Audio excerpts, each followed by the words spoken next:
The Weed of the Week brought to you by Show Me Shortline and the Richiger Flexigrain Storage System. Affordable, flexible storage is here. Richiger R-Series bagger and unloader from Show Me Shortline. Maximize your profits with adaptable storage and management. Reduce storage costs and gain a competitive edge by selling at the right time. Visit us online at showmeshortline.com.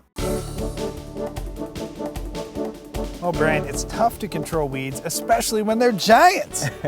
Like this week's Weed of the Week, giant foxtail. Well, you know, I've got this jacket on here, and I'm wishing that I didn't have the jacket on because I'm starting to get really hot.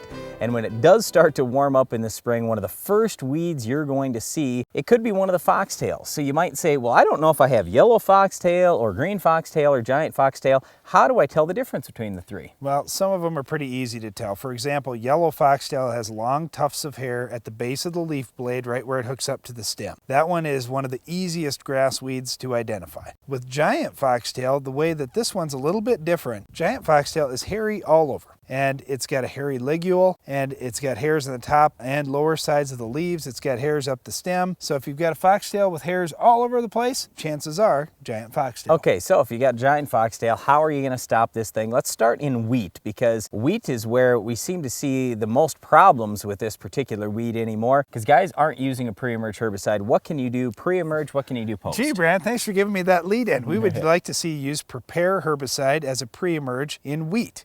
Whether it's winter wheat or spring wheat, it does a very nice job of holding back that foxtail species and also some suppression on other grass weeds. So that would be a good place to start. Then you could use something like Axial, Discover, Puma. Post-emerge, there are some decent ALS type grass products. Like Everest. Everest, yes. Okay, so in corn, Roundup obviously is going to be great post-emerge, but pre-emerge, I'd use Harness, Surpass, Outlook, or Dual. In soybeans, use Treflan, Sonaline, or Prowl Down. Again, follow with Roundup post-emerge, and giant foxtail should not be an issue on your farm. That's all time we have for our Weed of the Week, but Iron Talk is coming up next.